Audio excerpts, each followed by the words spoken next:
She was just driving her daughter home, until two deputies dragged them from the car at gunpoint. No charges, no reason, just darkness, handcuffs, and screams. But what they didn't know, her husband was a former U.S. Marshal, and he was already on his way, with the truth and a war they never saw coming.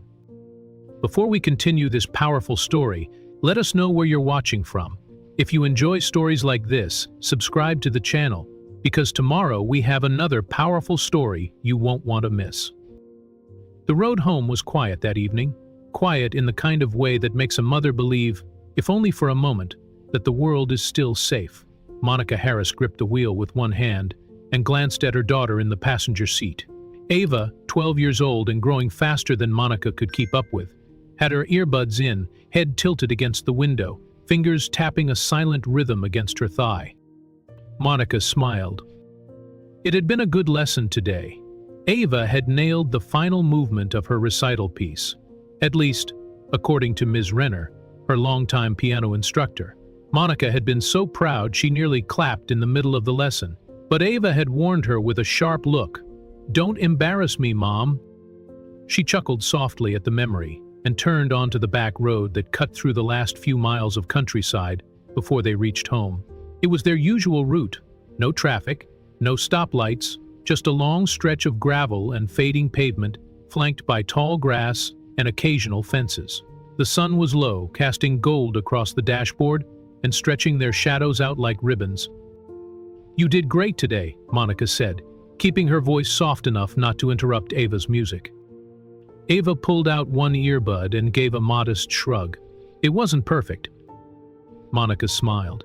"It was close enough to perfect to make your teacher tear up. That counts." "Every time someone finishes a piece," Ava mumbled, but the corner of her mouth twitched, like she was fighting a grin. "You want to skip dinner and argue with me all night? Or just say thank you and bask in the glory?" Ava rolled her eyes, but she said, "Thank you." Monica reached across the console and gave her hand a quick squeeze. "You're welcome, baby." They drove in silence for a while. The soft hum of tires against gravel and the whisper of wind outside the windows lulling the moment into calm. Monica felt that rare peace settle in, the kind only a mother feels when her child is safe and the world feels distant and still. For all the noise on the news, for all the worry, this was what life was about. Just driving home. Until she saw them. A pair of headlights in the rearview mirror. Monica noticed them as she crested the hill just past the Miller barn, a boarded-up shell of an old dairy structure that had become a local landmark, only because it hadn't yet fallen down. The headlights were steady, close, closer than they should have been on this kind of road. She tapped her brakes gently, a silent cue, a courtesy. The other car didn't fall back. It surged forward. Ava took notice. She pulled out the second earbud and leaned slightly forward in her seat. "Mom," she said, her voice carrying the first note of unease, "that truck's been following us since we left the highway." Monica didn't answer right away. Her eyes remained on the mirror, steady and assessing.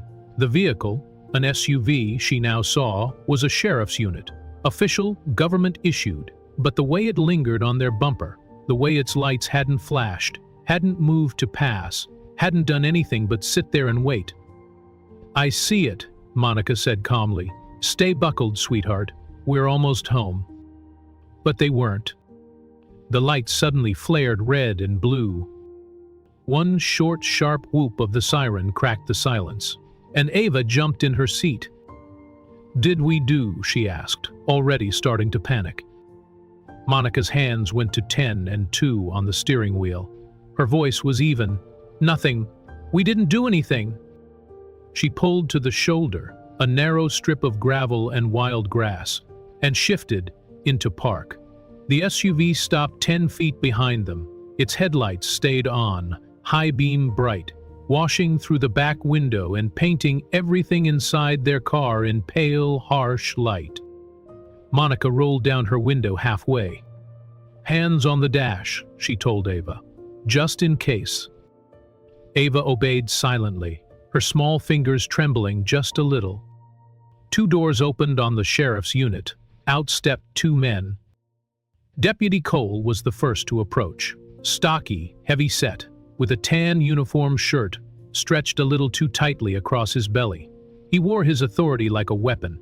His walk was slow, calculated. His face was split by a smirk that didn't quite reach his eyes. Behind him came Deputy Simmons, thinner, tense. His arms remained crossed as he walked, his mouth tight, eyes unreadable. Monica stayed calm. "Evening, ma'am," Cole said with an exaggerated drawl. "License and registration, please." "Of course, officer," Monica replied, already reaching for her purse. "May I ask why I'm being stopped?" Cole didn't answer. He looked past her, toward Ava. "Your daughter?" he asked. Monica said, her tone still neutral. "Where you two headed?" "Home. We just left her piano lesson at the community center. You can check the attendance roster." That got a bigger smirk out of Cole. "That's so?" Monica paused. Something in his tone made her stomach tighten. She glanced at Simmons. He was now positioned just behind her car, to the passenger side, watching, silent. "Is there a problem, deputy?" Monica asked carefully. Only Cole pulled out a small notepad, flipped it open. "Your vehicle matches the description of one involved in a hit-and-run earlier tonight. Black sedan, minor injuries at the scene." Monica's heart skipped. "That's impossible," she said. "We've been at the community center all evening. There are dozens of people who can vouch for us." Cole didn't seem moved. "Maybe you were. Maybe you weren't." He jotted something down, then looked up again. His gaze wasn't casual anymore. "Step out of the vehicle." Monica's pulse jumped. "Excuse me?" "I said, step out of the vehicle." She glanced at Ava, whose eyes had gone wide, lips trembling. Her hands remained on the dashboard, fingers pressed white against the plastic. "Deputy," Monica said, choosing each word with care, "I'm cooperating. You have my ID. There's no reason—" "Step out," Cole barked. Ava flinched. Monica swallowed hard. "Okay, I'm stepping out." She unbuckled, moving slowly, deliberately, every motion measured. She opened the door and stood, her sandals pressing into the gravel, the night air suddenly colder than it had been. Deputy Cole stepped back only enough to let her out. Then he shifted, positioning himself between her and the driver's door. Simmons moved around to the passenger side and tapped on Ava's window. "Unlock the door, miss." Monica's instincts screamed. She turned. "She's a child. There's no reason for—" "It's for her safety," Simmons interrupted. His face remained blank. "Please," Monica said, trying not to beg. "This is a mistake. Check with the community center. Call the director. There are cameras." Cole's smirk faded into something else. Something colder. "Word past that now," he said. And before she could speak again, he grabbed her left arm and spun her around. Cold steel clamped onto her wrist. She gasped. "What are you doing?" Cole didn't answer. "You're detaining me? For questioning?" Monica tried to twist away, but he yanked her harder. "Resisting will make it worse," he growled. Ava screamed. Simmons had opened her door. "Don't touch her," Monica cried. "Don't you dare touch her." But Cole forced her forward, pressing her against the hood of her car. The metal was hot from the engine, burning against her cheek. She could feel her heart pounding in her throat, her wrists throbbing beneath the cuff. "This is unlawful," she said, trying to steady her breath. "You have no probable cause." Cole leaned down, close enough that she could smell the tobacco on his breath.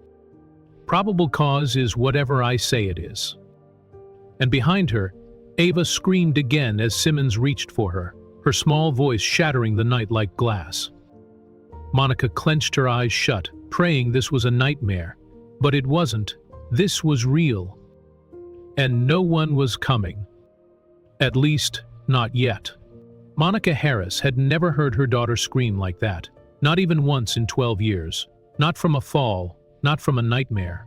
Not even when Ava fractured her arm in 3rd grade and needed stitches. But this scream, it cut through the darkness like a siren made of grief and fear and disbelief. Monica's heart lurched at the sound of it, and she instinctively tried to turn, to twist away from the searing metal of the car's hood and see her daughter's face. But Deputy Cole yanked her back down before she could lift her head. "Don't move," he barked, his voice hot and loud against her ear. Monica clenched her jaw. She felt the rough gravel press into the tops of her shoes as her body was forced forward. One of her wrists was already cuffed, tightly, painfully, while the other arm was bent at an awkward angle.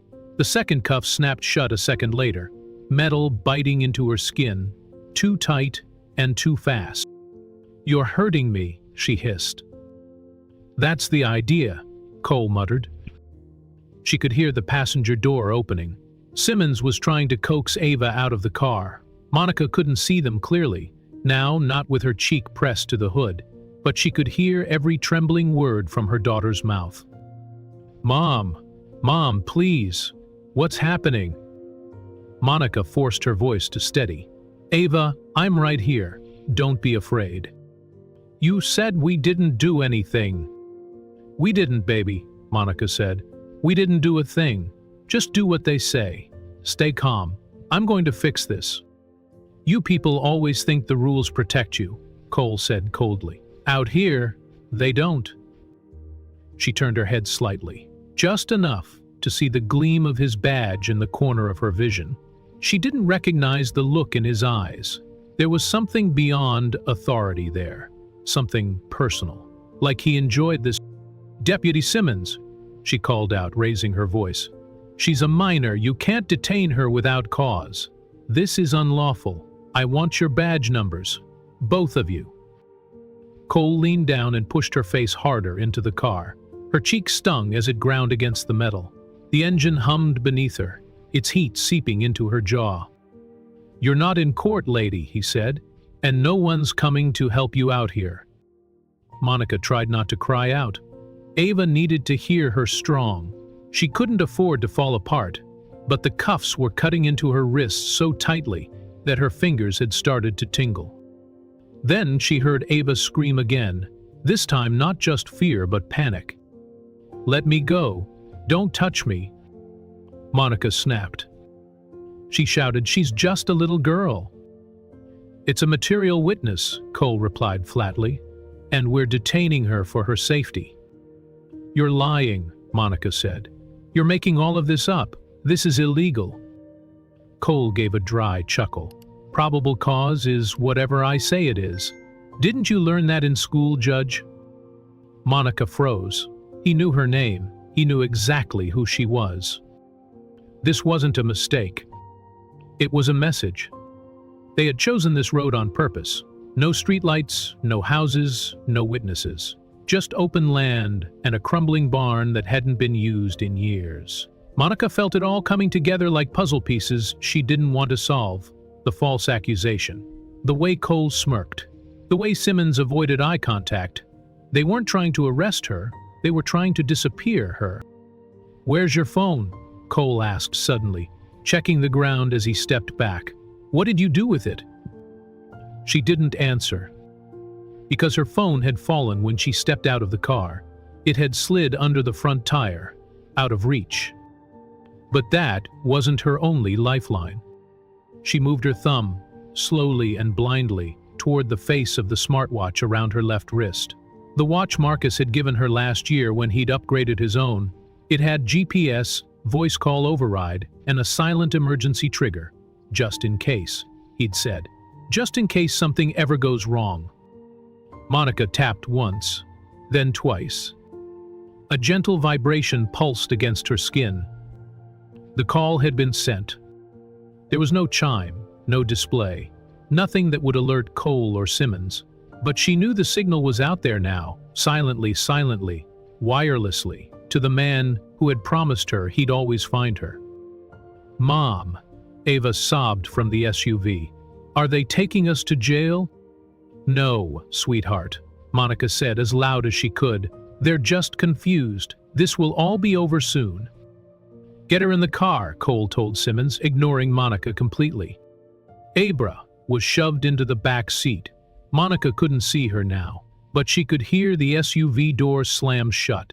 That sound hit her harder than the cuffs, harder than the pain. Cole pulled out his radio. Unit 23, one adult female in custody, juvenile in protective custody.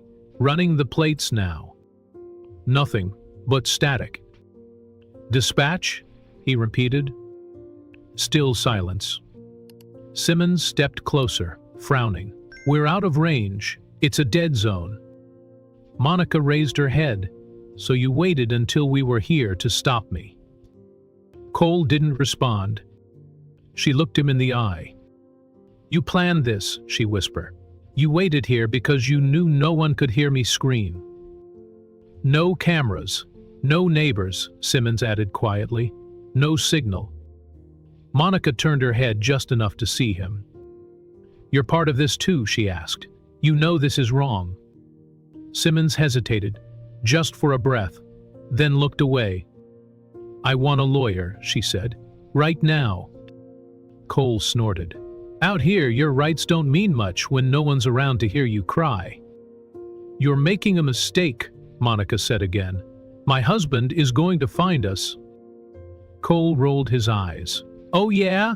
Who's he? A lawyer? Monica stared at him. A former U.S. Marshal. That got Cole's attention. Simmons paused too. Monica held their eyes. And if you lay another finger on my daughter, she said slowly, you won't make it to morning without a badge, a lawyer, and a federal investigator breathing down your neck. Cole laughed, but this time it was thinner, forced. Get her in the car, he muttered.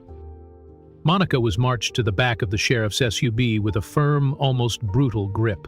Each step dug the cuffs deeper into her skin, and her shoulders throbbed from being yanked upright. The back door swung open. Cole pushed her in without care, and she nearly hit her head against the doorframe as she landed on the hard vinyl bench. Her knees folded awkwardly beneath her, but her thoughts were already elsewhere.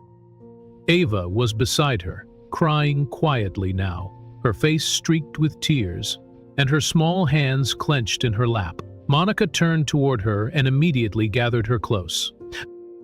I'm here, she whispered. It's okay. You're okay. A vague buried her face in Monica's side and shook her head.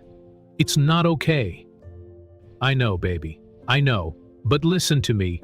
You didn't do anything wrong. None of this is your fault. Ava looked up. Are they going to take us somewhere? Like a jail? Monica said, with a calm she didn't feel. They don't have the right. Then why are they doing this? Monica paused.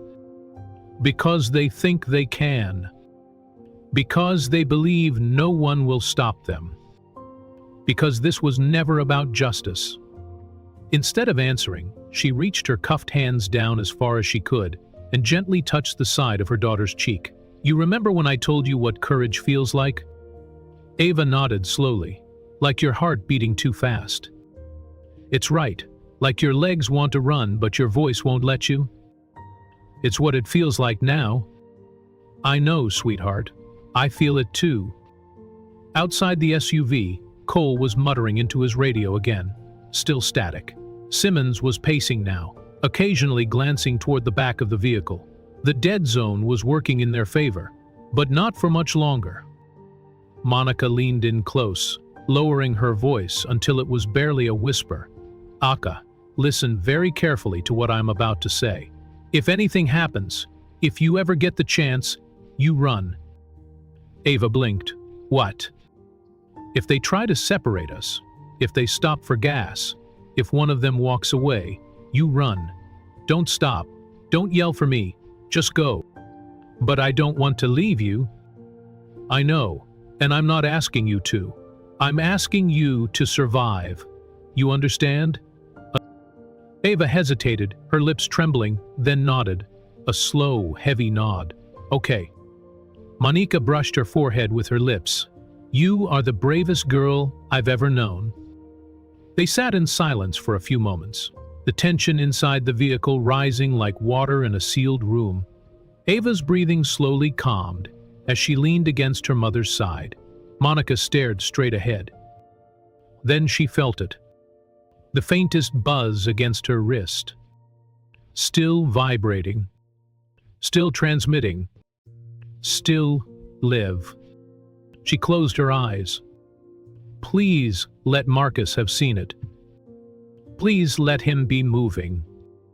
He always told her, if something happens, I will find you. It had once felt like the kind of thing people said when they loved each other.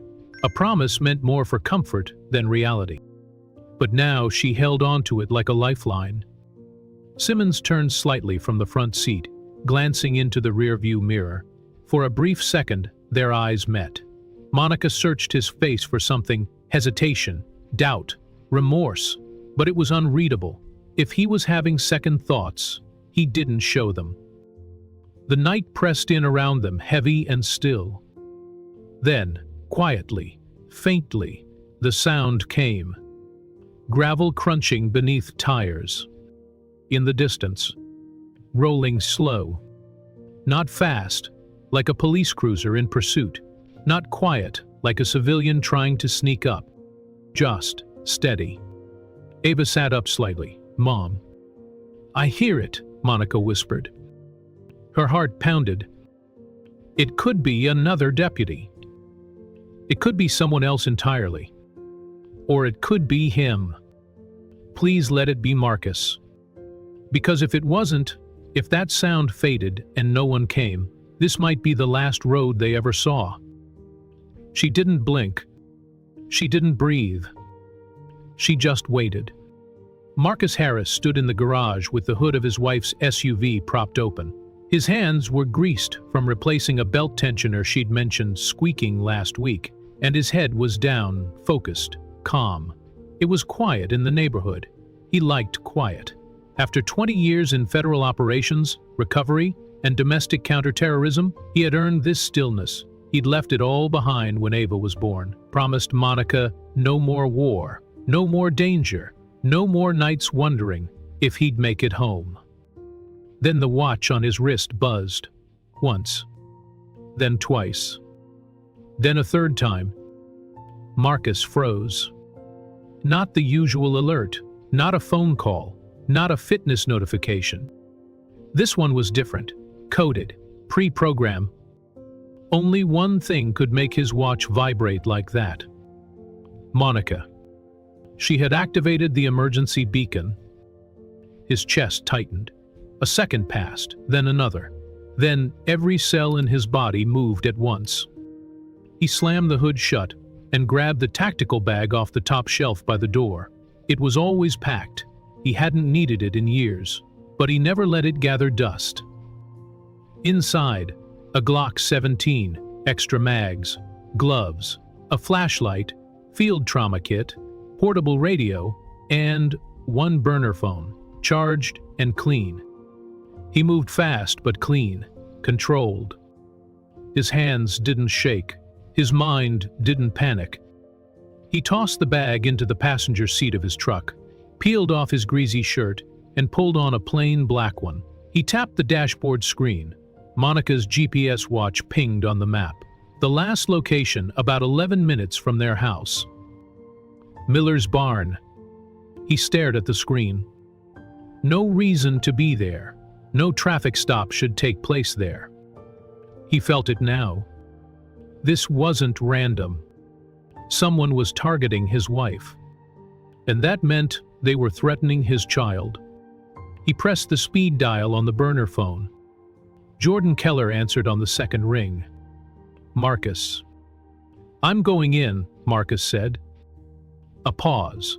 Then Jordan's voice, firm. Give me 10 minutes. Armed? Loaded. Gloves on. No red tape. This is personal. Jordan didn't hesitate. Send location. You did good. Keep an eye on the sheriff's office chatter. If this goes bad, I want pressure on their phones before the story hits the press. Oppie. Marcus ended the call. He turned the ignition. The engine roared to life. He pulled out of the garage and gunned it toward the dark. The truck tore through back roads, tires gripping asphalt with every sharp turn. Marcus kept one hand on the wheel and one finger resting near the GPS refresh. Monica's signal hadn't moved. That meant she hadn't been relocated. Either she was restrained or she was staying put for Ava's safety. He knew her mind. He had studied her reactions long before he married her. Monica didn't panic. She anticipated. If she triggered the beacon, it meant she believed she wouldn't be able to use her phone, and that told him everything. She was in a dead zone. He remembered the terrain out near Miller's barn. No street lamps, no signal towers, just gravel and grass and 3 decades of town neglect. The place was perfect for someone who wanted to make someone disappear. And if that's what they were planning, they had chosen the wrong mother and the wrong family. Marcus's grip tightened on the wheel. He flashed back to 2 years ago, the reason he left the Marshal service. A similar night, a different town, a politician's daughter caught trafficking witnesses. The whole unit ordered to stand down. He'd gone rogue, saved a mother and son in the basement of a burned-out house in Memphis. After that, he walked away from the badge, swore to Monica he'd never bring that kind of risk near their home. But now the danger had come for them. And this time, he wasn't just going in as an agent. He was going in as a husband, as a father. And if anyone had laid a hand on either of them, God help whoever was responsible. He eased off the highway and onto the gravel road leading toward the barn. The trees thickened, and shadows spilled across the ground like spilled oil. He flicked off his headlights 100 yards before reaching the location. His tires crunched softly. The moonlight gave him just enough vision to make out a dark SUV parked along the shoulder. Sheriff's unit. No backup, no lights, just sitting there, still and predatory. He slowed to a crawl, pulled off onto a flat patch of grass behind a slope, and cut the engine. From here, he was a ghost. No noise, no light, just silence. He stepped out, grabbed his bag and moved low through the field, scanning the US perimeter. Every muscle was tight, every sense was on fire. He crouched behind a low ridge and watched. Deputy Cole stood to the side of the vehicle, arms crossed, posture smug. Inside the SUV, through the glare of interior lighting, he could see movement. 2 heads. Ava and Monica. His wife was cuffed, his daughter curled against her side. Marcus took a breath. Then he started to move.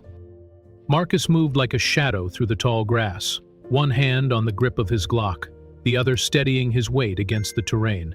Every step was calculated, every breath controlled. He had trained for situations like this 100 times, maybe 1,000, but this was different. This wasn't a mission briefing.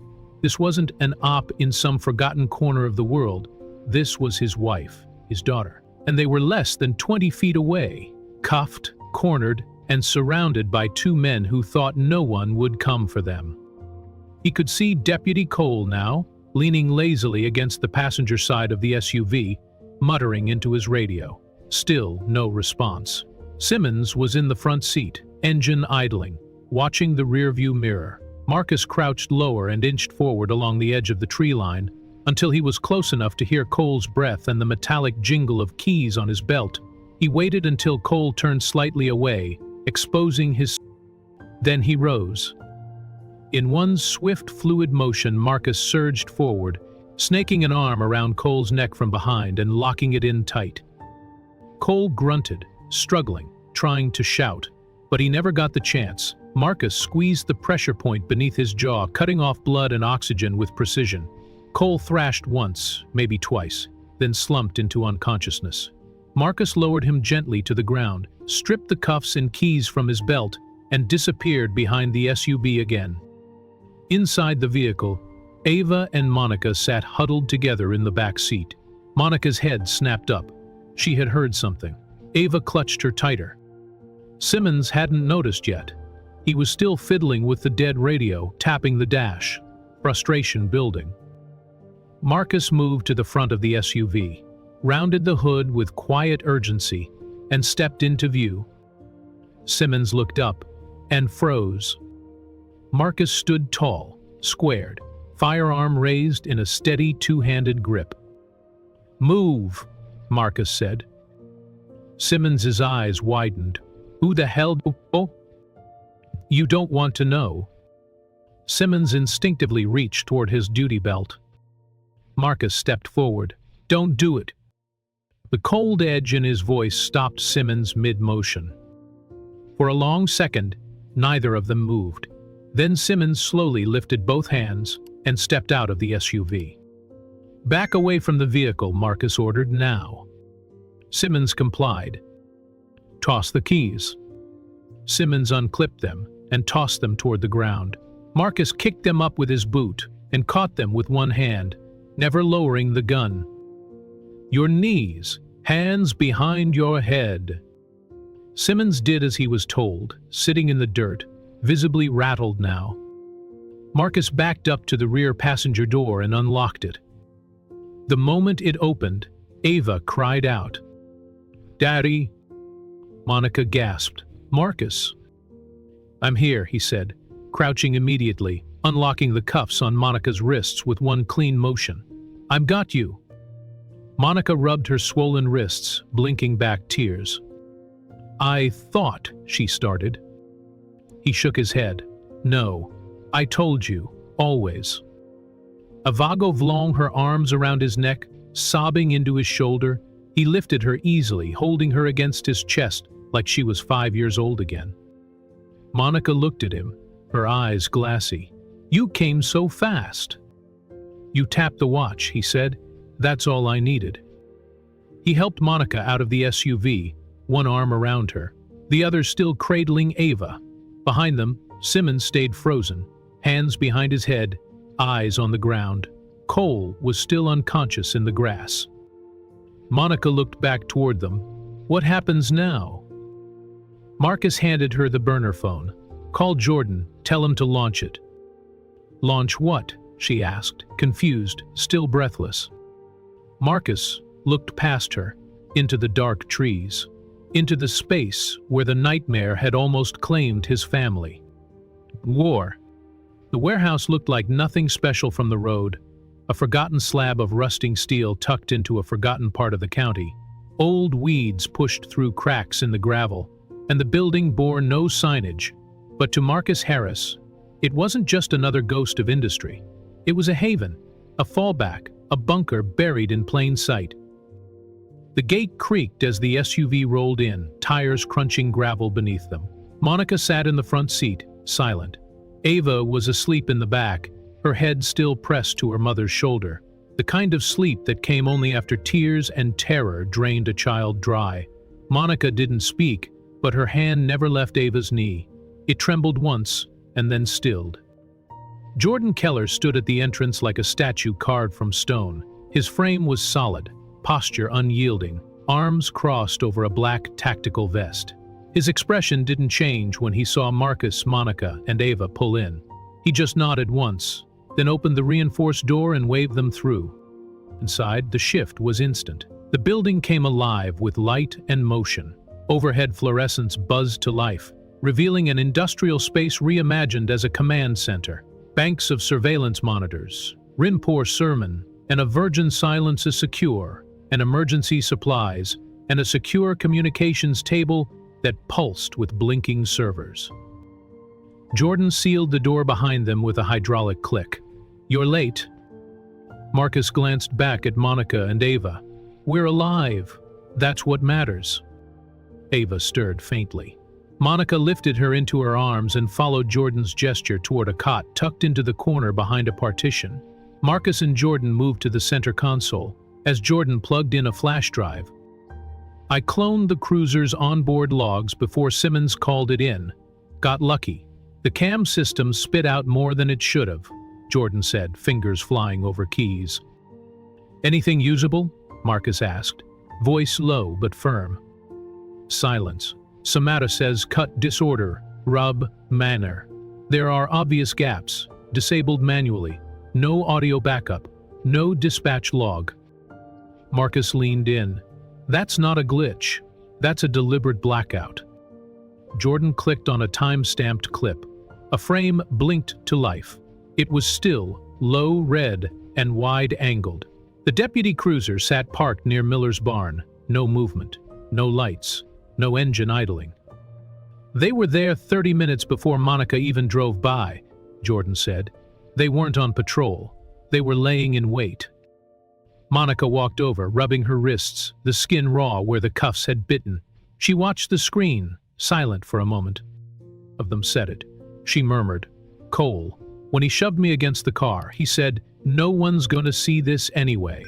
I thought he meant no one would believe me. But now, I think he meant it literally." Jordan nodded. They knew they were in a surveillance dead zone. No tower coverage, no working cams, no witnesses. He pulled up a map, showing camera activity across the county. A long stretch glowed red, dark. They were wrong about one thing, he added. The state's thermal satellite sweep caught them. It pinged that cruiser's location. 31 minutes. Stationary. Marcus exhaled slowly. So they staged the whole thing. Exactly. Jordan tapped the keyboard again, fast. And I can prove it. Jordan moved to another workstation. This one linked to the county's surveillance infrastructure. The screen lit up with rows of system logs, code strings, timestamps, and server access history. Monica stood behind him now, arms crossed tightly across her chest, still clutching herself like she could contain the weight of what she'd just survived. He typed fast, narrowing the search by time, location, and camera ID. Finally, he stopped. The green cursor blinked beneath a line of system code. "This is the log from the camera mounted near Miller's barn," Jordan said, turning the screen toward Marcus and Monica. "It went dark at 5:11 p.m. He highlighted the command. "Override active. Feed disabled. Source, PSR 147. Monica's eyes scanned the line. "What's P? Binary Consultants," Jordan said. "Private enforcement contractor. They're not officially law enforcement, but they've been working alongside departments all over the state, under some backdoor public safety initiative." Marcus narrowed his gaze. "Pine Ridge. I've heard of them. They've got ex-military, ex-law enforcement. No badge, but plenty of firepower. They're not here to serve and protect. They're here to control and remove." Jordan nodded. "They specialize in eviction support, property clearings, and security enforcement for land developments. Cities contract them when they want things to disappear quietly." He clicked again and pulled up an image. Randall Keever, a former deputy, mid-50s, crew cut, cold eyes. This guy was dismissed from the department 2 years ago after a brutal use of force incident during a housing raid, Jordan said. The IA report was sealed, but I've seen his name pop up on 3 Pine Ridge-assisted operations in the last 6 months. Monica leaned in. Kever was there when they evicted the Johnson family on Cherrywood. I remember seeing him in the background of a photo the local paper published. That whole block is gone now, leveled within weeks. Jordan nodded. They move fast. The minute a neighborhood is labeled a redevelopment opportunity, Pine Ridge steps in, the pattern's unmistakable. But this, he tapped again, this is the first time we've caught them turning that machine on a public official. Monica's voice lowered. I voted against the Pine Ridge Development Project 4 times. I spoke out against it at every town hall meeting. I argued that we shouldn't be trading community roots for condos and cafes. Jordan opened a new window and clicked into a folder labeled Zoning. Within seconds, he pulled up a chain of internal emails from county administrators. One line stood out. Commissioner Harris won't cooperate. We may need alternative leverage. Monica stared at it. They knew I was a problem, so they found a way to neutralize me. Not through debate, through fear. Jordan scrolled down. The next message was from a Pine Ridge liaison. It read, "We're available to assist with community compliance. Suggest non-thog presence during sensitive encounters." Marcus shook his head slowly. non-lethal presence. That's how they justify it. Handcuffs, fear, threats, just enough damage to intimidate, not enough to make the news. They miscalculated, Jordan added, because they didn't know who you were married to, and they didn't expect anyone to trace it all back. Monica clenched her fists.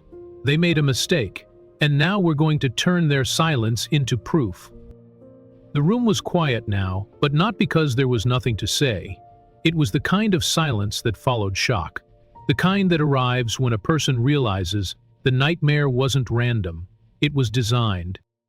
Monica sat on a low crate in the far corner, watching Ava sleep under Jordan's jacket. Her daughter's face was still tense, even in rest, the way children sleep after trauma, not truly resting, just hiding. Monica reached over and gently tucked the coat closer to Ava's chin, her touch soft, but her thoughts boiling. Marcus stood near the monitor wall, arms folded across his chest, eyes locked on a looping frame, one of the last working security feeds before the ambush. He didn't speak. He didn't have to. His jaw was tight, and his stillness was louder than anger. Jordan pulled another map onto the main screen, one with dozens of red pins dotting the city. Each one of these marks a property that's changed hands in the last 18 months under Development Initiative guidelines. You'll notice something else. Every single location had Pine Ridge presence within days of legal clearance. Monica stared at it. How many of those owners got warnings? Most didn't, Judge said. They got visits, unannounced. Deputies knocking with private contractors standing just behind them. No paperwork, just suggestions. Sometimes arrests followed. Marcus turned. And the city lets it happen? They encourage it, Jordan replied, because Pine Ridge doesn't leave a trail. They are off-the-books muscle, with a business model built around plausible deniability. Meanwhile, Sheriff Blackwell gets to smile in public and talk about public-public cooperation. Monica stood slowly, her voice barely above a whisper. If they were willing to come for me, with no warning, no badge, no real justification, then they've already done worse to people who can't fight back. She walked to the wall, studying the pins again. People who don't have a husband like Marcus, or a friend like you. They just disappear from their homes, and the neighborhood changes, and no one asks why. Marcus nodded. That's how corruption grows, quietly, until someone shines a light. Jordan turned to them. You want to shine that light? Blackwell's giving a press conference at 10 a.m. tomorrow. City Hall steps. It's being broadcast live across all local networks. Topic: Community Partnerships in Modern Law Enforcement. And Pine Ridge will be standing right behind him. Monica's eyes burned now, but it wasn't from fear anymore. She walked to the data station and picked up a small black flash drive. This has everything? She asked. Jordan nodded. Footage, satellite logs, internal emails, zoning memos, badge access logs, suppressed complaints. It's all here. Monica looked at the drive in her hand like it was more than evidence. It was a weapon. I want this streamed live. When Blackwell opens his mouth and starts spinning lies, I want the world to see what he's standing on. Marcus moved beside her. That'll start a war. Monica nodded. Good. Maybe it's time they saw what war feels like, when truth fights back. She looked at her daughter again, so small, curled up, clinging to safety that nearly didn't come. Monica whispered. And for every mother who didn't get there in time. Jordan's voice was quiet. Then let's get to work. The air outside the warehouse had cooled, but tension still hung like smoke in the rafters. Marcus stood near the far end of the compound, phone pressed to his ear. His other hand was clenched, his knuckles white with focus. A few feet away, Monica paced in tight, silent circles. The flash drive still clutched in her palm like a weapon. The world hadn't changed yet, but it would. They were going to make sure of it. Judge Carter, Marcus said, keeping his voice steady. A pause, then a voice, low and firm. Marcus Harris, haven't heard your name in years? Thought you disappeared? Now. I had to, but something's happened, and I need your help. Another pause. She wasn't one to speak without thinking. Talk. Marcus didn't waste time.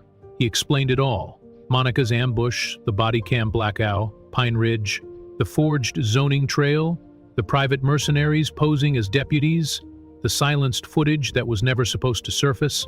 He spoke fast but clear, and when he was done, there was a full 10 seconds on silence on the other end. Then, send me the footage.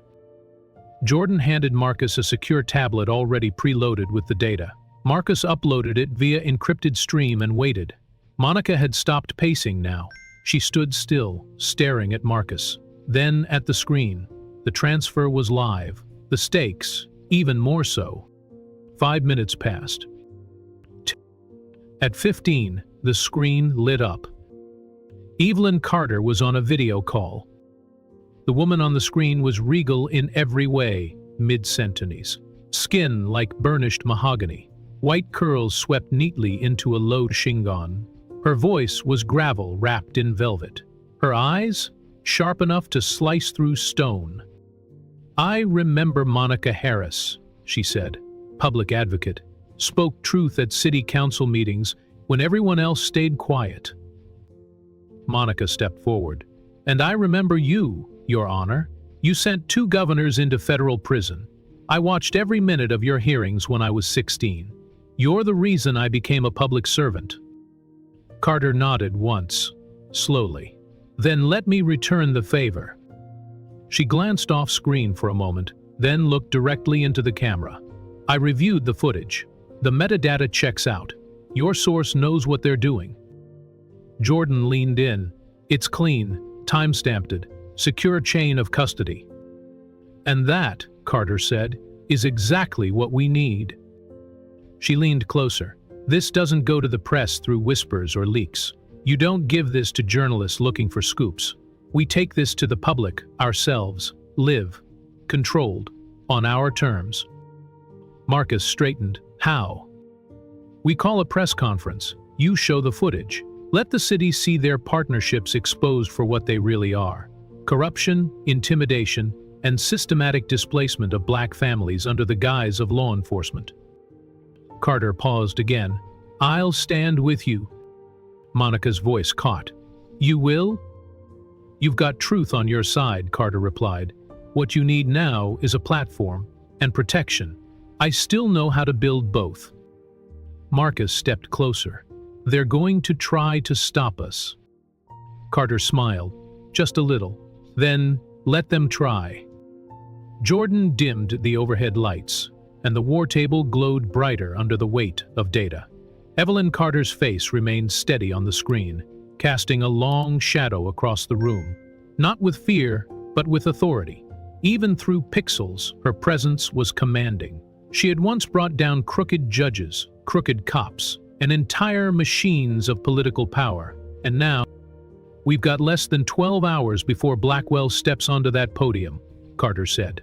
That's not much time, but it's enough. Enough to do this right.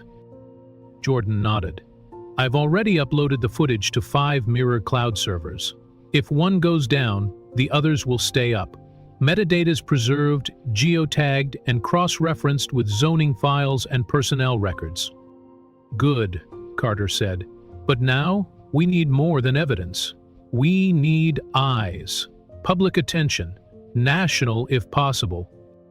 Monica stepped forward. I can reach out to 2 local activists. One of them runs a media network. They've gone viral before. Do it, Carter said. But don't send the files yet. Just let them know something's coming. Let the anticipation do some of the work for us. Marcus folded his arms. And what about protection? They won't let this slide. If Pine Ridge finds out what we're doing... He will, Carter interrupted. Which is why you're not all staying in one place tonight. Jordan pulled up a map of the city and tapped on 3 red pins. I've got safe houses here, here, and here. Each one's off-gill, each one secured. We scatter by nightfall, no patterns, no phones. We go dark until the moment this goes live. Monica turned to Carter. And you? I stay behind, the judge said. They know I'm involved now. Let them focus on me. I'm old, but I'm not afraid. Besides, if they come here, that's one less team going after you. Monica didn't answer immediately. Her eyes searched the judge's face, looking for any crack, any hesitation. There was none. You sure? Monica asked. I've waited 20 years to burn something like this down again, Carter replied. I'm sure. Jordan pulled up a draft of the media release. We're pushing the stream through OpenEye at 9:05 on a Saturday afternoon, just before Blackwell's press conference begins. The live feed will start with Carter's statement, then Monica, then the raw footage, uncut. We'll let the visuals speak for themselves. Carter nodded. Don't say too much. Don't explain. Let the tape do the talking. Monica crossed her arm, steady now. Good, because once people see what really happened, once they see Cole's face, there's no walking it back, no spinning it into procedure. It'll be truth, bare, unfiltered. Jordan looked up. One more thing. We've started getting anonymous tips already. Whistleblowers. People who've seen Pine Ridge in action before. Some are scared. Some are furious. They want in. Carter's eyes sharpened. Let them speak. Every voice adds weight. But verify everything. We only get one shot at this. Marcus placed both hands on the table. Ready. Carter's voice dropped. Then it begins tomorrow. The warehouse was quiet again, but this time it was a different kind of silence. Not fear, not shock. It was the silence that came before a storm, when people knew they were about to be tested. Everyone moved with purpose now, like soldiers preparing a front line, because that's exactly what it had become. Monica checked her bag twice, confirming the flash drive was still there. She zipped it into an inside pocket and clipped it beneath her coat. Ava was awake now, sitting at the edge of the cot with a warm drink in her hands. Her eyes were wide, but no longer blank. She didn't speak much, but she watched. She saw everything. Marcus knelt beside her and gently touched her hand. You okay, baby? She nodded slowly. You're going to make them stop, right? He nodded. We are, together. Ave looked over at Monica. Then I want to help too. Monica gave a soft, bittersweet smile. You already did, just by holding on. Jordan entered the room again, this time holding 3 burner phones, one for each of them. If you get separated, these are the only lines you use. They're clean, but don't talk long, and don't call twice. Marcus grabbed his pack and holstered his sidearm. Any signs of movement from their side yet? Jordan shook his head. No chatter. But I promise you, they know. We've tripped enough internal alerts to make noise. Pine Ridge has ears everywhere. And Blackwell? If he's smart, he's already paranoid. Carter's voice rang out again from the video monitor. Then be ready. Tonight won't be quiet. They'll come for the evidence, for Monica, maybe even for Ava. Monica stiffened. They wouldn't hurt a child. They don't have to, Carter said flatly. They just need leverage. You need to be out of there before nightfall. All of you. Jordan gestured to the far wall. I've got 3 armored SUVs in the back lot. Low profile, 0 tracking. You'll take separate routes and meet again at 8 a.m. sharp. Safe House 3, final staging before we go live. Monica looked at the warehouse, at the lights, the monitors. The space had become their battleground. We built all of this, just to tell the truth. Carter's voice softened. Sometimes, the truth needs armor. Marcus turned to his wife and daughter. Time to move. They loaded quickly. Jordan handed Monica a satellite stick, another backup of the footage, encrypted and time-locked, in case everything else fails. Monica held it like glass. Nothing's going to fail. Jordan paused, then nodded. Still, just in case. Ave walked beside her mother quietly. As they reached the exit, she looked up and whispered, Will we be okay, Mom? Monica bent down and kissed her forehead. We're going to be more than okay. We're going to be heard.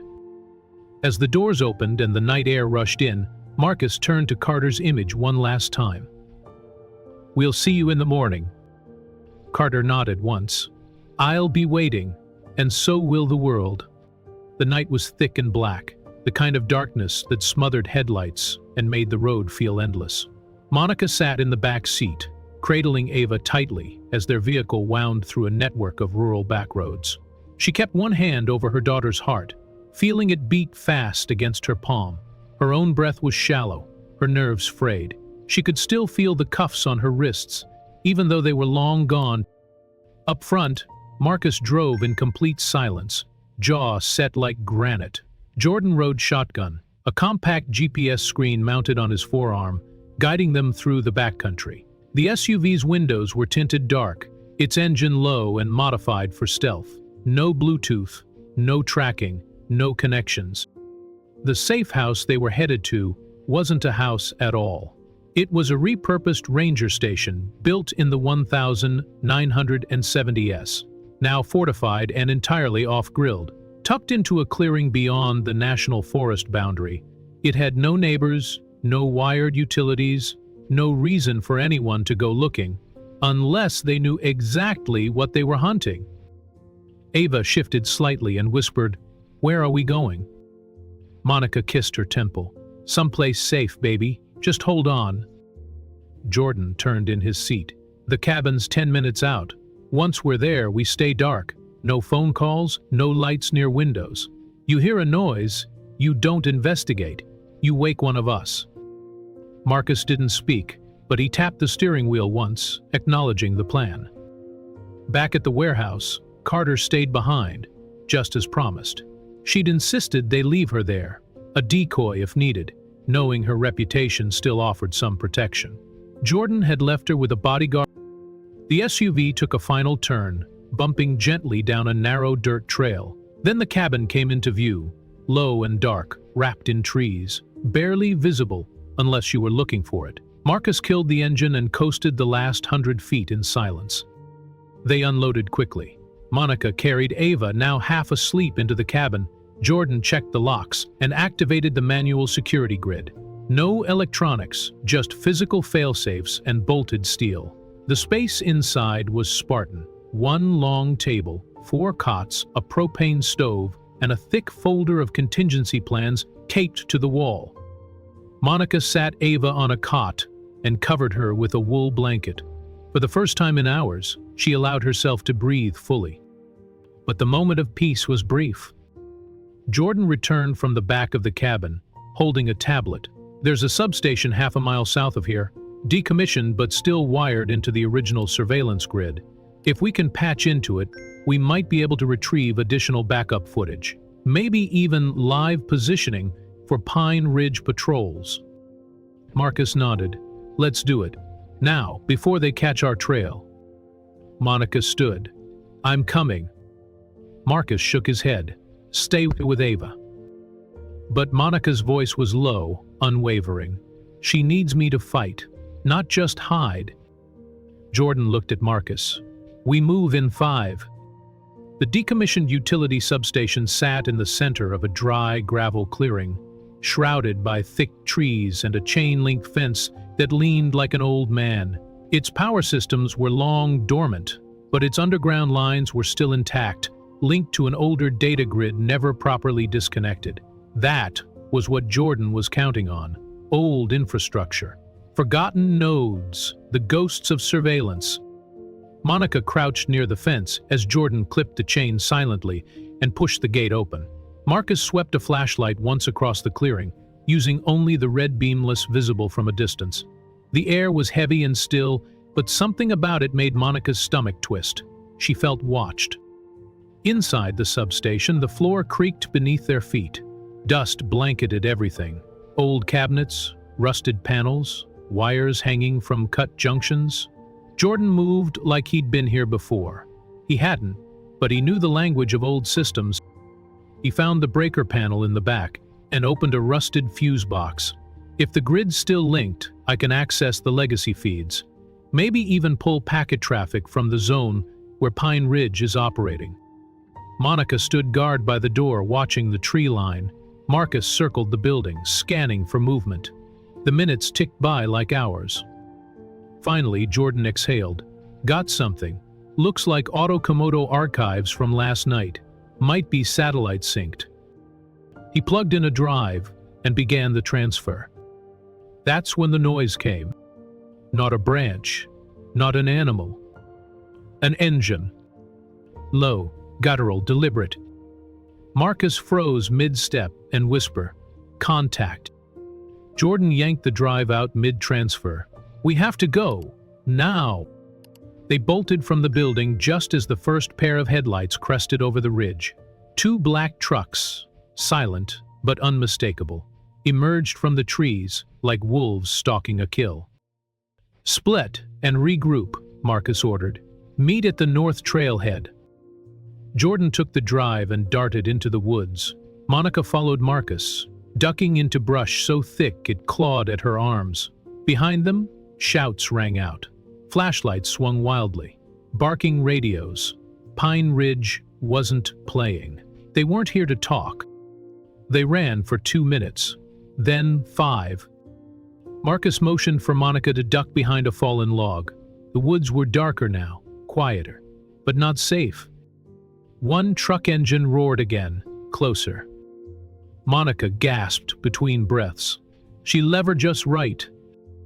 Marcus reached into his vest, pulled out a small metal case the size of a cigarette pack, and opened it. Inside was a compact spike trap, military grade. He deployed it across the narrow trail behind them. "Let's move," he said. 3 seconds. They ran again. 30 yards, 50. The truck hit the trap. The sound was unmistakable.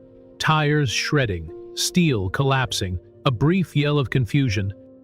Then a second truck followed. Another pop, then a crash. Something slammed into a tree. The woods lit briefly with sparks. Marcus didn't look back. They kept running. Eventually they reached the base of an old concrete bridge, abandoned, unused, almost buried in moss. Beneath it was a narrow culvert that led into a long, forgotten maintenance tunnel. Jordan was already there, crouched and waiting. He held up the drive. "We got it." Monica collapsed to her knees, gasping. "What now?" Jordan looked up at Marcus. "Now we vanish." The maintenance tunnel was damp and narrow, carved decades ago to serve a rail line that no longer ran. Concrete walls curved overhead like a crypt, the floor slick with time and runoff. They moved in silence, one flashlight on low beam, just enough to see the steps. Every breath echoed. Finally, they reached a hollowed-out alcove marked with old hazard tape and a rusted access panel. It wasn't safety, but it was shelter. Jordan slipped inside first and cleared the space. Marcus followed. Monica hesitated at the threshold, her hand bracing the wall. Ava wasn't with her. The realization hit like a blow to the chest. Her daughter was safe, yes, but far away. Out of reach. Monica had faced down handcuffs, slammed hoods, and armed men without breaking. But now, crouched in a shadowed sewer, sweat clinging to her brow, that distance cracked something inside her. She lowered herself to the ground, knees pulled to her chest, and shook. Not with fear, with fury.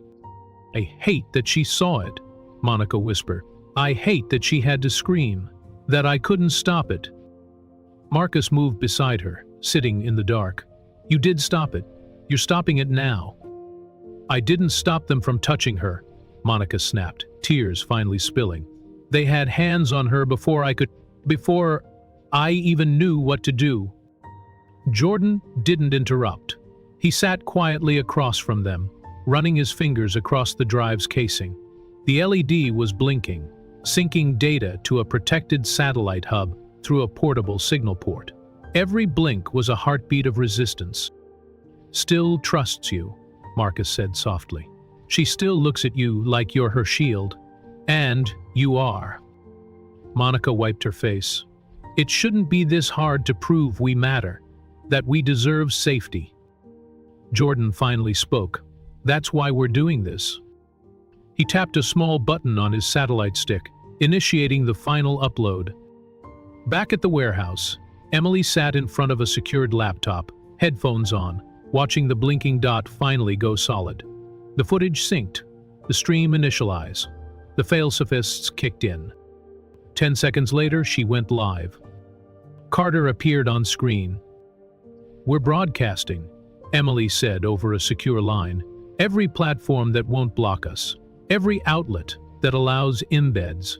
Reddit, Twitter, TikTok, public cloud drives. It's spreading." Marcus leaned forward. "What's the count?" Emily replied without hesitation. 100,000 views and rising. Every second. Another ping. 200,000. 500,000. She turned toward Carter. "Judge, it's working. People are watching." Carter's voice was low and calm, but there was pride beneath it. "Then let them watch." In the tunnel, Jordan's eyes flicked to his own device. Viral. Trending in 6 states. Regional hashtags already forming. The story is out. Blackwell can't control it anymore. Monica leaned her head against Marcus's shoulder. "They came for us like we were nothing," she whispered. "And now the whole world is watching them fail." Marcus wrapped his arm around her. "They wanted silence," he said. "We gave them fire." The sky was just beginning to turn gold when the black SUV pulled up to the curb. The courthouse loomed ahead like a stone monument, its columns etched against the light of morning. Monica stepped out first, her hands steady on the door. The weight of what they were about to do pressed across her shoulders like a mantle. Marcus followed, scanning the area. His stance was protective, but calm. Ava slid out between them, holding her mother's hand tightly. Her hair was braided, her expression still tired but fiercely alert. She didn't flinch at the crowd already gathering beyond the barricades. Across the street, media vans were double-parked and blinking, antennas raised to the sky. Cameramen adjusted lenses, journalists stood in semicircles, with notepads and earbuds, eyes fixed on the steps. Some were already live. Jordan stepped out next, then Carter's private security team, 2 retired marshals and 1 former FBI analyst. Dressed in plain clothes, but armed, they formed a quiet wall around the family as they moved toward the stairs. It was still early, but already the public had arrived. Dozens of people lined the sidewalk. Some held signs, "Justice for Monica," "Hands off Ava," "We see you." Others wore t-shirts bearing screenshots from the footage now playing on millions of screens. A young woman in the front row raised a bullhorn. "They're not alone," she shouted. The crowd echoed her. "They're not alone." Monica tightened her grip on Ava's hand. Ava looked up at her. "Are you scared?" Monica whispered. "Because they're here." By the time they reached the top step, the chanting had turned into a wave of applause. Slow, deliberate, rising. People from every background stood shoulder to shoulder. Not just black families, but Latina mothers, Asian fathers, white teenagers, construction workers, veterans, clergy in robes, and hospital nurses still in scrubs. They all watched. Judge Carter stepped forward with controlled grace. She wore a long, dark coat over a navy blue suit, her cane tapping softly as she crossed the marble floor to the podium that had been placed at the center of the courthouse steps. Her presence silenced the crowd without a word. Behind her, a massive screen had been mounted to a rolling stand. Battery pimento, blue Chula pistol, ready to display what they'd all come to see. Jordan leaned toward Carter. The stream's holding. We're live in real time. 17 networks. A dozen countries watching. Carter gave the smallest nod, then she adjusted the microphone. When she first wore the robe, she began, "I believed the law could be corrected from within. I believed the system would respond to facts, to process, to restraint. But over the years, I learned something else. I learned that you cannot reform what you are too afraid to expose." Her voice rang out across the crowd. Even the news reporters lowered their mics. What happened to Monica Harris and her daughter is not an accident. It is not a one-time mistake. It is a design, a system built to erase, to threaten, to silence, and to do it behind a badge. She looked directly into the cameras. "And we are done being silent." The screen flickered to life behind Judge Carter, humming with low static, before stabilizing. A single image froze on the frame. Monica's face lit by red and blue sirens, her hands visible on the steering wheel. The timestamp blinked in the corner. The sound was quiet at first, but sharp. A siren whooped. Tires crunched on gravel. "This is the moment they pulled her over," Carter said. "This is the moment everything changed." The footage began to play. Deputy Cole's voice rang out. Casual, callous, license and registration. Monica's voice followed, calm but clearly concerned. "Can I ask what I did wrong, officer?" Then Cole's response, the lie. "Your car matches a suspect from a hit-and-run earlier tonight?" More rustling. Then Ava's voice, high and unsure. "Mom?" The crowd was absolutely silent. They watched as Monica was ordered out of the car. They saw Cole wrench her arm. They heard Ava scream when Simmons reached into the passenger seat and yanked her door open. And then came the moment that made the entire crowd recoil. Cole, muttering, as he tapped the side of his body camera, "Nobody's watching this. Might as well do it right." He reached inside his jacket and pulled out a small zip bag. Monica's voice, "What is that? That's not mine." It is now." The screen froze on his face, caught mid-murk, the body cam still rolling. A gasp spread through the audience like a wave. Cameras clicked. Reporters shouted questions. One threw up their hand. "Is this real?" Another yelled, "How is this even legal?" A third, "Where is Deputy Cole now?" Judge Carter held up her hand. "We vetted every second. This is not edited, this is not enhanced, this is the raw truth." She turned to face the crowd, her voice rising. "For years, we've told stories of bad apples, of officers who strayed. But this is not about a single deputy. This is about a structure that protects men like him. This is about city councils that approve private contracts with firms like Pine Ridge. It is about sheriffs who look away, and it is about prosecutors who decline to act because the accused wears a badge." The crowd was shifting now, not with fear, but with fire. Carter wasn't done. They planted evidence on a mother in front of her child. They locked that child in a police cruiser. They turned off their cameras. They expected to walk away. She pointed toward the courthouse behind her. "Ire." Reporters swarmed, microphones extended. Carter ignored them. "This isn't just about Monica Harris. It's about every family that was told to be quiet, to comply, to move on. It's about the silence that built these marble stairs and filled this courthouse with ghosts." She looked out at the crowd again. "But she's a block. Silence dies today." Behind her, the screen went black, but the story had already burned into the minds of millions. A chant started somewhere near the back. "We see you." Others picked it up. "We see you." Then louder. "We see you."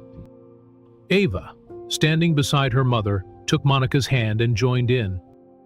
Marcus stood on the other side, his gaze locked on the growing line of unmarked vehicles at the edge of the lot.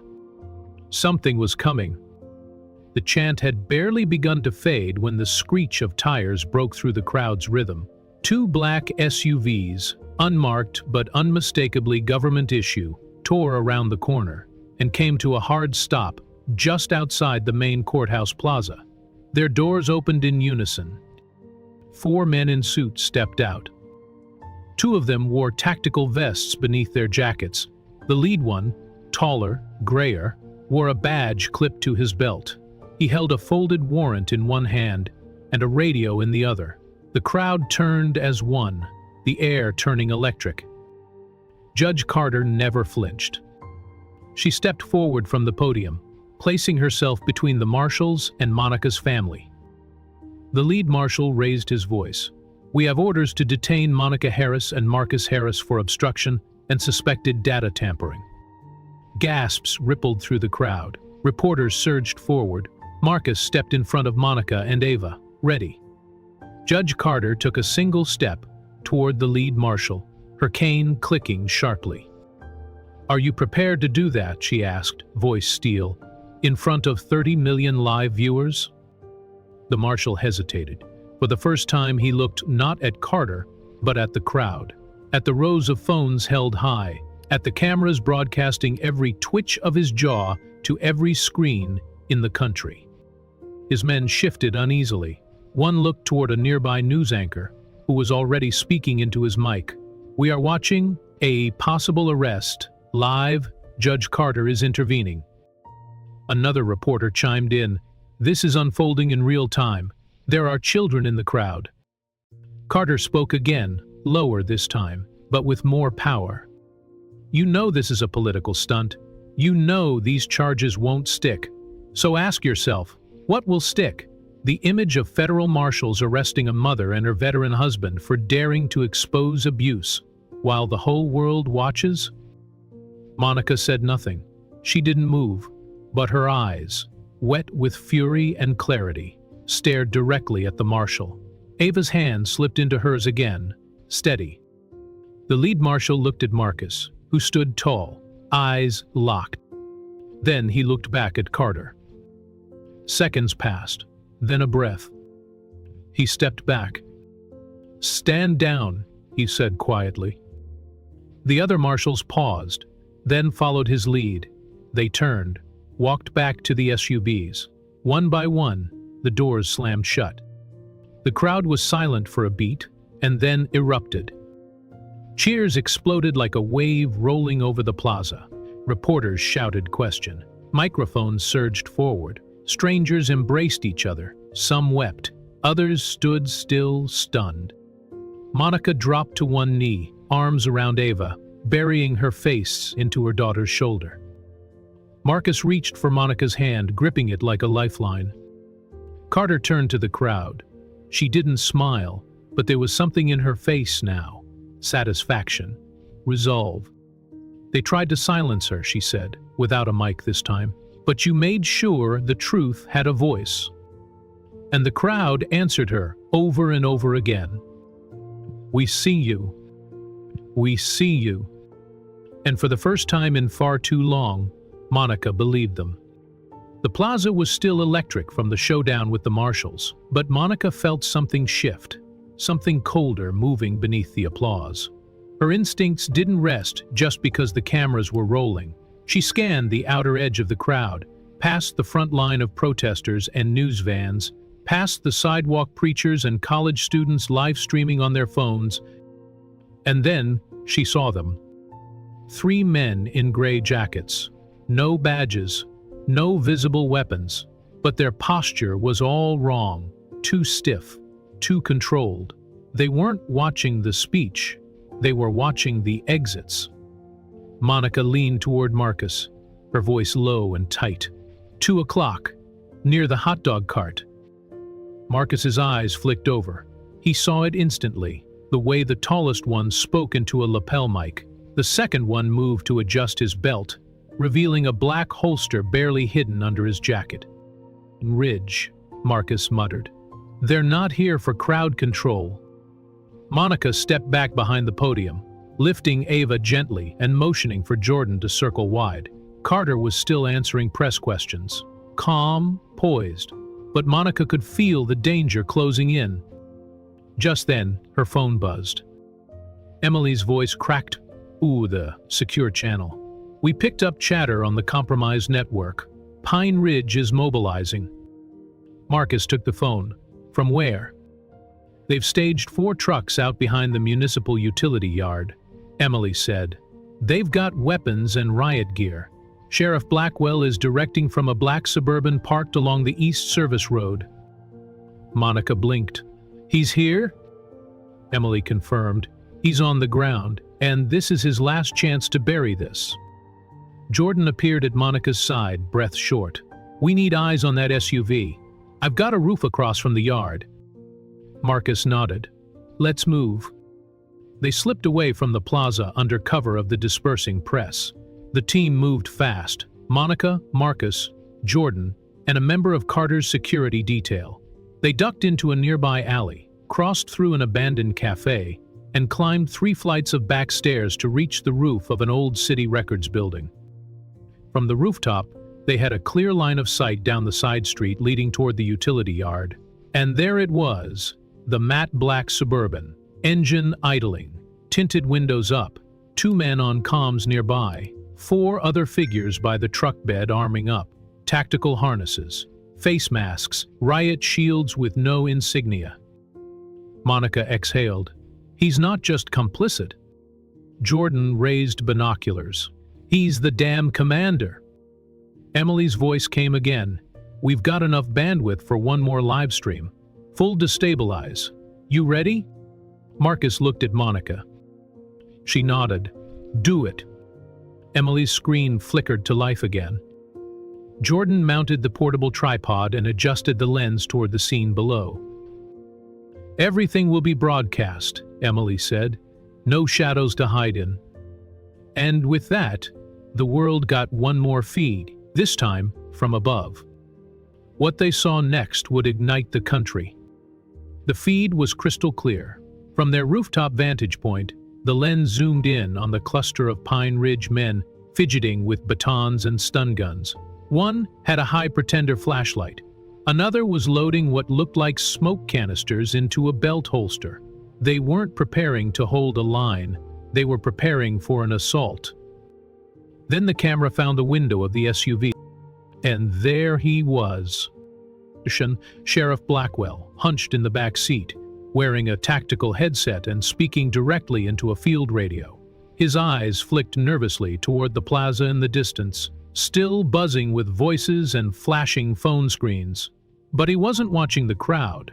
He was watching Carter's location on a digital map pinned to the dash. Jordan whispered, "He's targeting the safe house." Emily's voice rang in their ears. Confirmed. "We're tracking encrypted traffic. Orders just went out. They're headed for the warehouse. Judge Carter's location." Monica's stomach dropped. "He's going after her?" "They think if they shut her down," Marcus said, "the story dies." Monica took the bullhorn from Jordan's gear bag. Her fingers were shaking, but her voice wasn't. She flipped it on, stood tall, and aimed it toward the ground. "Sheriff Blackwell," she said, her voice echoing across the narrow industrial corridor, "you are being broadcast. The entire country is watching. Walk away now." There was a beat of stunned silence. Then, movement inside the SUV. Blackwell looked directly at the rooftop. He lifted the radio. Advance. The Pine Ridge officers snapped into formation. Monica breathed.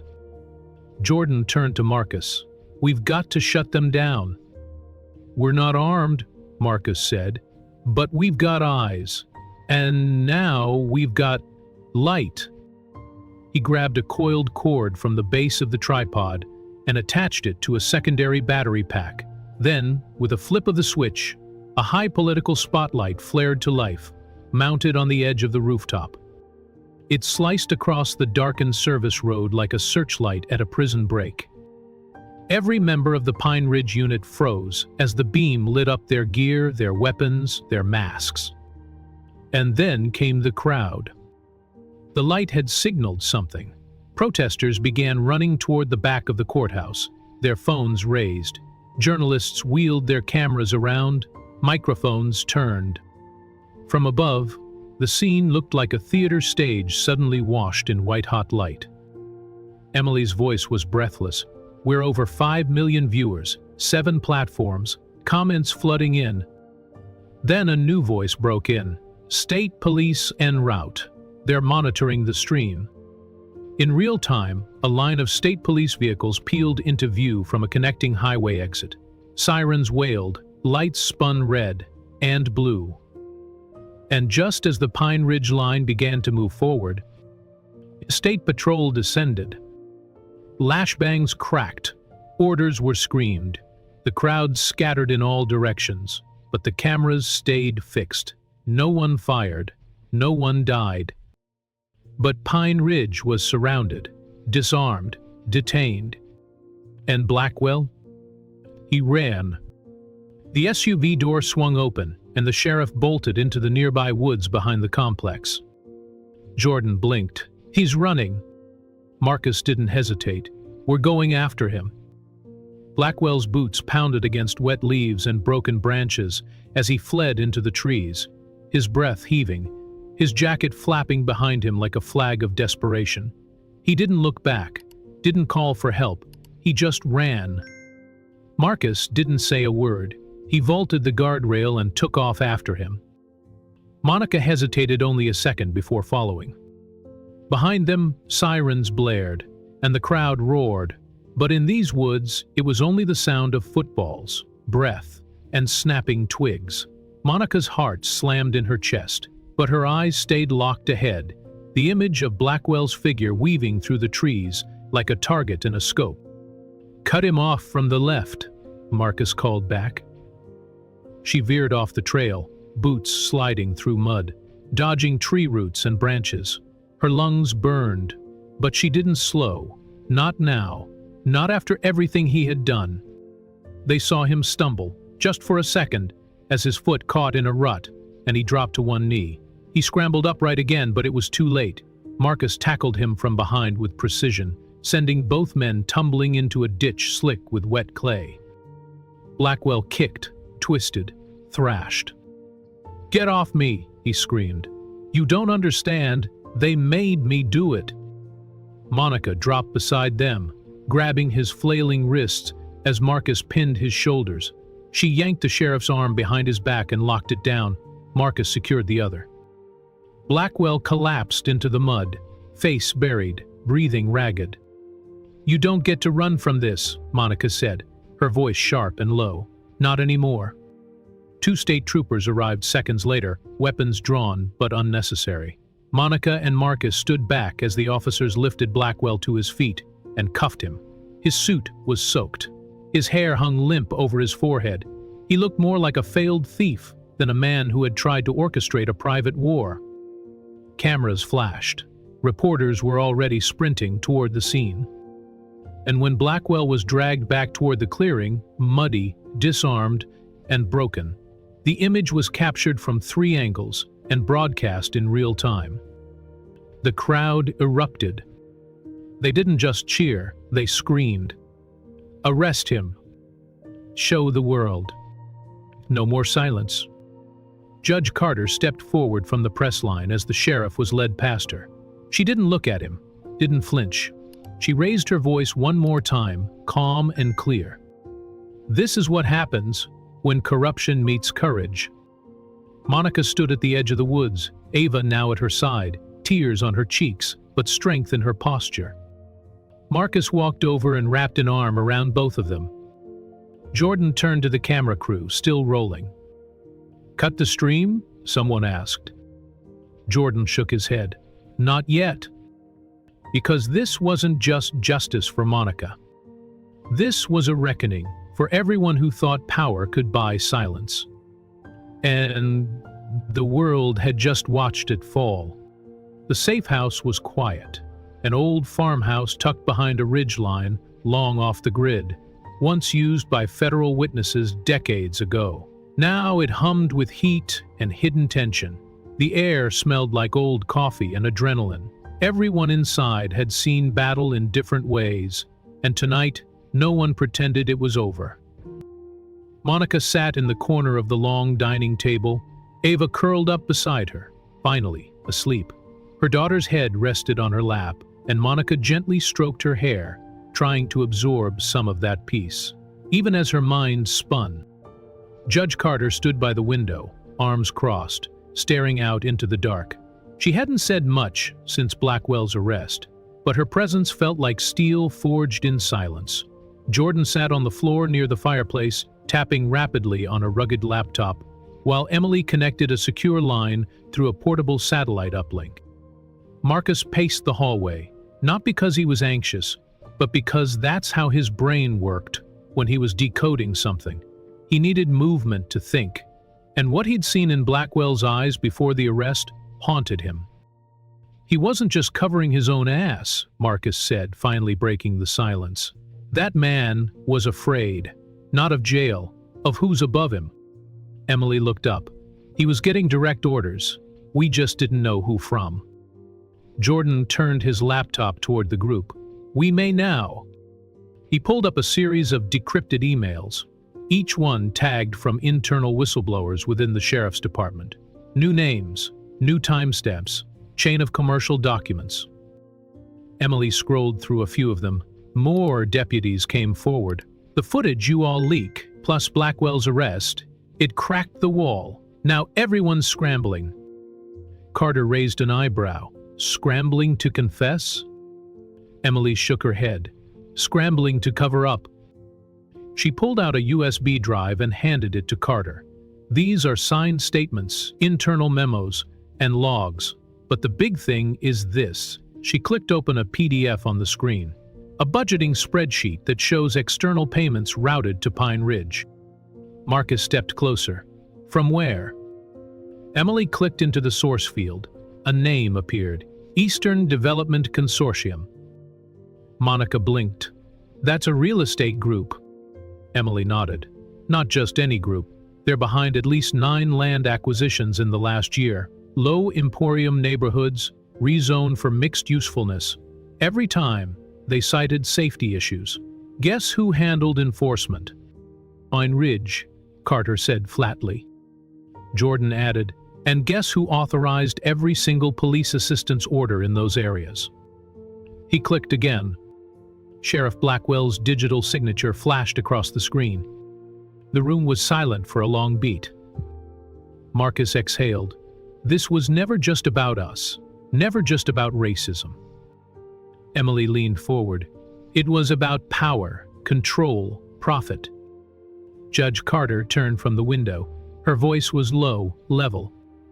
To turn police into property enforcers, deputies into eviction squads, and anyone who spoke up got a late-night traffic stop. Monica clenched her fists. She thought of that night, the flashing lights, Ava's scream, the cold gravel under her face. Her voice cracked. They weren't just trying to scare us, they were trying to erase us. Emily clicked through to another document, an internal memo pulled from a zoning commission inbox. The header was innocuous enough, Miller Subdistrict, but the attachment changed everything. It was a surveillance log. Monica's name appeared 5 times.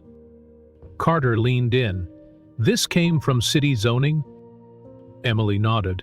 And look at the date. Monica's eyes scanned the screen. 2 months earlier.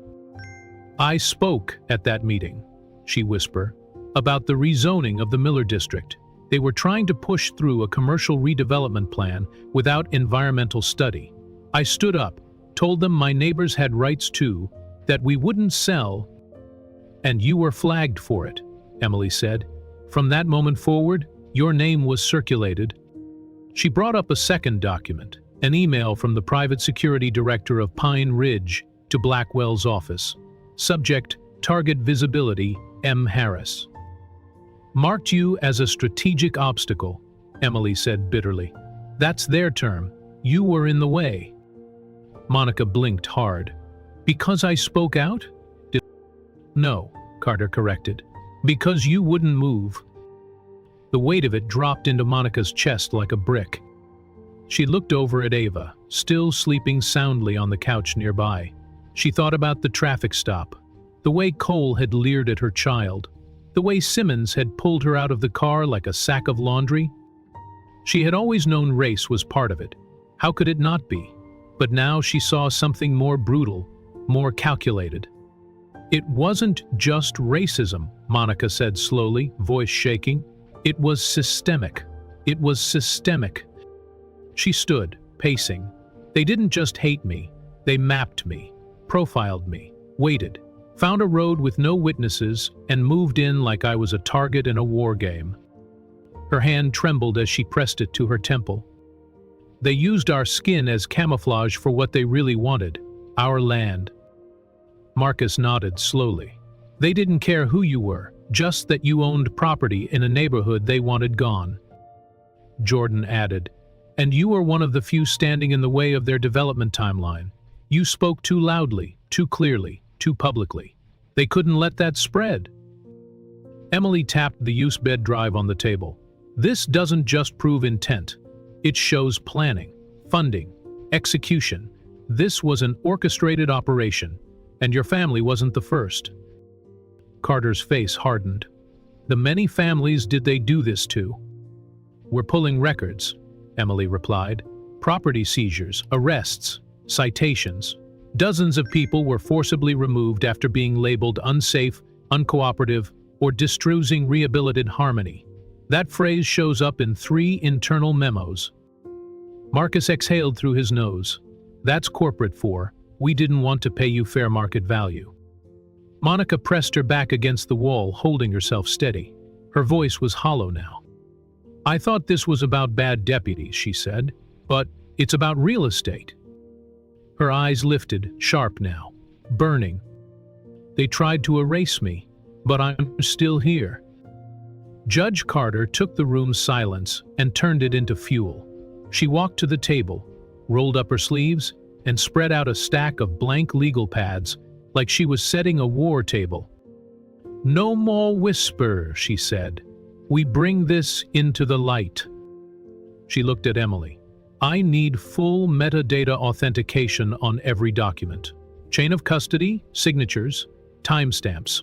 If one of these gets challenged in court, I want it bulletproof. Emily nodded. Already started. We're locking down a secure cloud, multiple mirrors. No one's scrubbing this. Carter turned to Jordan. I want a master list. Every property, every arrest, every eviction tied to this operation.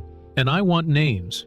Deputies, officers, politicians, developers, lobbyists. If they touched it, I want them written down. Jordan began typing before she'd even finished the sentence. Carter turned last to Monica. You've already done the hardest part, she said softly. You told your truth in front of the world. Now let's use that truth to tear out the root. She reached for a yellow legal pad and began drafting subpoenas. First, Blackwell flips. He's scared. He'll talk. Marcus added, especially if we make it clear that his masters have already started erasing him. Carter nodded. We lean on the deputies who came forward. Protect them. Use them to corroborate the documents.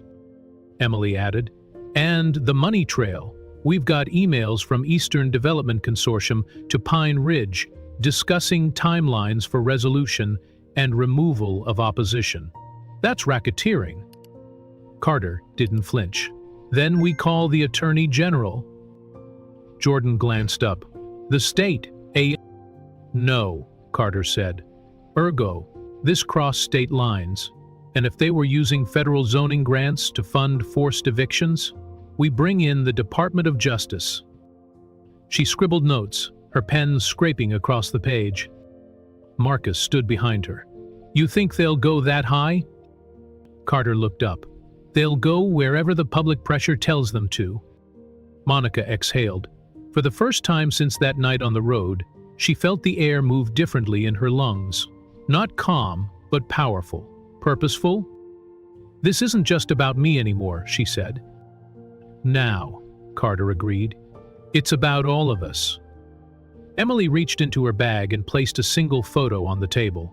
It was from one of the properties flagged in the documents. An elderly woman being dragged from her porch by uniformed officers, her belongings tossed onto the lawn. Monica stared at it for a long moment.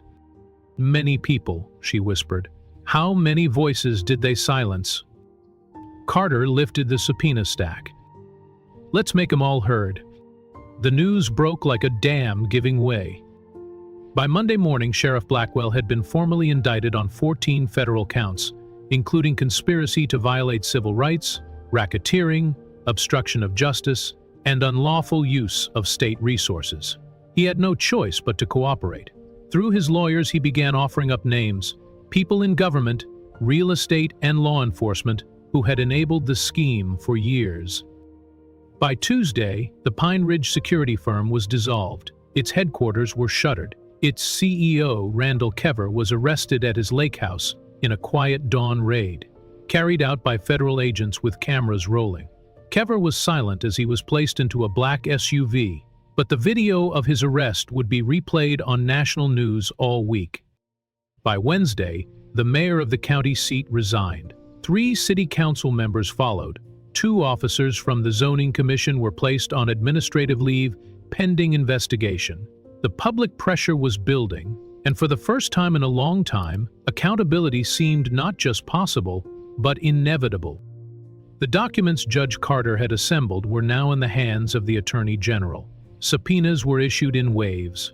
A task force was formed to evaluate the misuse of private contractors in public policing. Several states requested briefings on what had happened, how it had been exposed, and what safeguards were needed. But amid the national whirlwind, something more personal happened. Late one evening, Monica's phone buzzed with a message from a neighbor. There was no text, just a photo. It showed her home, quiet, modest, painted in warm beige surrounding by dozens of people holding signs. Some wore t-shirts with Ava's face printed across the front. Others held handmade posters. "We stand with the Harris family. Voices matter. Truth wins." Monica stared at the screen for a long time. She didn't cry. She didn't cheer. She just breathed. Really breathed for the first time in weeks. Her hands stopped trembling. Her spine straightened. For a moment, all the horror, all the violence, all the fear that had crawled beneath her skin began to burn off, replaced by something stronger, something steadier. She turned to show Marcus, who was seated across the living room, polishing the oak coffee table Ava had once spilled juice on years ago. He looked at the photo and smiled, not with pride, but with peace. Then he leaned back in his chair and exhaled like a man who had been holding his breath since the first siren split the night. Ava was asleep on the couch beside them, her arms slung across a pillow, the faintest smile on her lips. Her body finally relaxed, her dreams finally untouched by flashing lights. Marcus whispered, "She's safe." Monica nodded. "Because we made it through." He turned to her. "We never asked to lead." She met his eyes and answered, quiet and sure, "That's why we must." The next morning, just after sunrise, Judge Evelyn Carter pulled into their driveway in a government-issued black sedan. She exited alone, a manila folder tucked under her arm, her posture as upright as ever. She looked like a woman who had once brought down a criminal syndicate with nothing but case law and conviction, and had come back for one last mission. Monica opened the door before she knocked. "You don't sleep either?" Carter asked with a slight smile. "Not yet," Monica replied. They sat at the kitchen table while Marcus made coffee, silent, except for the hum of the percolator. Carter placed the folder on the table and opened it. Inside were documents stamped with the state seal. "It's time," she said. "I'm asking you to testify." Monica and Marcus glanced at each other. "In court?" Marcus asked. "No," Carter replied. "Wider than that. The state legislature has opened a formal hearing on private contractors in law enforcement. They're also considering a bill on community control of policing zones, eviction protocols, and civilian oversight boards. They need faces, not just facts." Monica's hands rested on the table. "You want us to be the story?" Carter nodded. "You already are." Marcus leaned forward. "We've done a lot, but our family's still healing." "You don't have to relive it," Carter said gently. "You just have to tell the truth." Monica stared at her own reflection in the coffee's dark surface. "I can tell them how it felt to be treated like property," she said. "Like a threat. Like I didn't belong in the very town I helped build." "That's what people need to hear," Carter replied. Not just the crimes, the consequences. Marcus nodded slowly. We didn't ask for this fight. No family should ever be afraid of the people sworn to protect them, Monica added, her voice steadying. We were almost erased. We refused, and we won't stop. Carter's eyes held a rare shine of emotion. Then let's make sure no one else gets buried. Within hours, they were confirmed for the upcoming hearing. That evening, a national news network aired a primetime interview with Monica and Marcus. The reporter began by outlining the facts, but quickly shifted to the personal. What kept you going? She asked them. Marcus answered first. My wife. My daughter. The moment Monica hit that beacon, I knew there was no waiting, no backup, it was us. Monica followed. We live in a country where the truth isn't always protected, but we've seen what happens when you show up anyway, when you speak, even while scared. And what would you tell other families? The reporter asked. Monica looked directly into the camera. You're not crazy, you're not alone, and you are not powerless. The interview went viral within hours. Hashtags trended. Churches and unions pledged solidarity. Local officials called for audits. Whistleblowers in other counties began releasing similar documents. It had started with a traffic stop. Now, it was something bigger. The vigil was small, but its impact felt enormous. Dozens gathered in the town square at sunset. Neighbors, clergy, teachers, students. Some held candles. Others carried signs with messages that no longer read like protests, but promises. We are still here. Nor silence. Harris strong. At the center of it all stood Monica, her arms wrapped around Ava, who held her own candle with both hands. For the first few minutes, she just stood quietly, her eyes scanning the crowd. She saw her music teacher, her bus driver, the man who owned the corner store and always gave her an extra piece of gum. And then, with Monica's gentle nod, Ava stepped up to the microphone. She looked out at the people before her, many of them adults, many of them crying, and took a deep breath. My name is Ava Harris, she said. I'm 12 years old. The mic shook in her hand, but her voice did not. 2 weeks ago, I was pulled out of a car by people who said they were supposed to protect us. I was scared. I screamed. I thought I'd never see my mom again. The crowd fell utterly silent. They didn't break us, because my mom is strong, and my dad didn't stop looking, and we told the truth. Her voice caught, just once. Then she steadied. I want to grow up in a place where kids don't have to be brave just to survive. I want to live somewhere safe, and I want the people who wear badges to remember our names.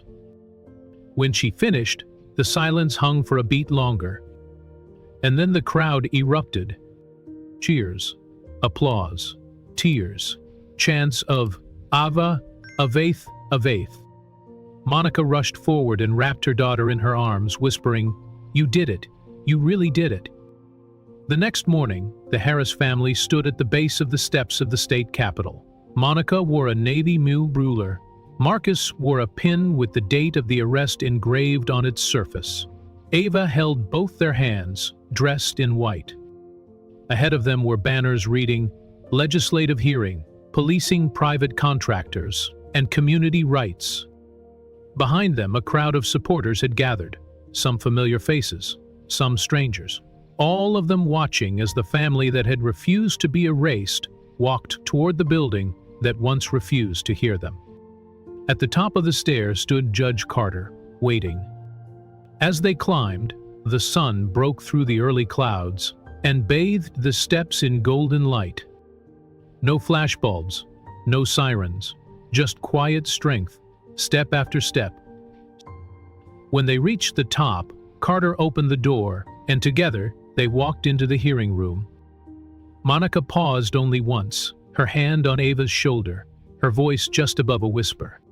Oh no, Eddie, what happens in there, we've already changed the world. Marcus added, because we stood up. Ava looked up at both of them and smiled. "Let's go show them what that looks like."